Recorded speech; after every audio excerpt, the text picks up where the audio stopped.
Would you believe me if I told you that my garden starts at the dump every year? That's because I collect gallon jugs, not for milk, for my garden. These jugs turn into tiny greenhouses for something called winter sowing. The first step is to collect a bunch of jugs. Basically, you can use anything that is food safe and transparent and allows some moisture in from the top, and you can create drainage holes at the bottom. The next thing you're going to do is slice the jugs in half so that you have a top and a bottom. I always make sure that I leave the handle attached so that they're not two separate pieces. Then you're going to create drainage for the bottom. Usually I just use my knife or a drill to cut about 4 to 6 holes. You want to make sure that the holes are small enough to keep the dirt in, but large enough to let a lot of the moisture out. You just want your soil to be moist. You don't want to retain an entire night's worth of rain in there, or you're going to drown your seeds. Then you're going to add moistened soil. You're going to add about 2 to 4 inches of soil to the bottom, and then add your seeds. Make sure that you read the packet on what they recommend as seed depth and how many seeds. But really, you can pack quite a few seeds into these jugs because later you're going to transplant them and you can separate them out to the distance that they're supposed to grow in. Seed depth is really important, so make sure that you pay attention to that. The general rule is that you don't plant the seeds any more than 2 times their size deep.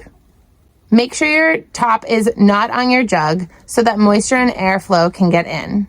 You're going to tape the sides all the way around so that it's one unit again. There's your tiny little greenhouse.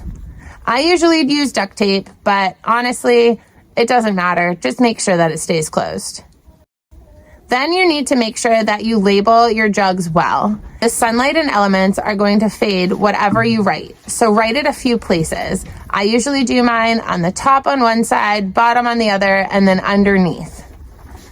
Check your jug throughout the season to make sure that you can still read what's written on there. Rewrite it anytime it starts fading too much.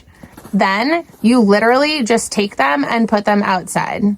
Find a place that's pretty sunny and not going to be in your way because they need to stay there the entire time. This is the part that makes people the most nervous. You just leave them alone. The only time you're going to check on them or water them or move them is in extreme conditions. Once the days start warming up a bit more, this is where you want to become a little bit more involved in your jugs. On the days that are about 60 degrees or above, you're going to open up your jugs so that everything can breathe a little bit and not overheat. Alternatively, you can just move them into the shade or a cooler place. Once your seedlings have grown their second leaves, this is when it's time for them to move out of the jugs. Ideally, this is also when your soil is workable in your garden and you can just directly transplant them to your garden.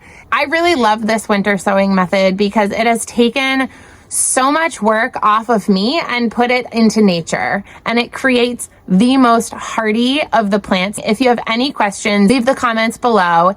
If you've tried winter sowing before and you have some suggestions, I would love them, and I'm sure any of our viewers would love them too.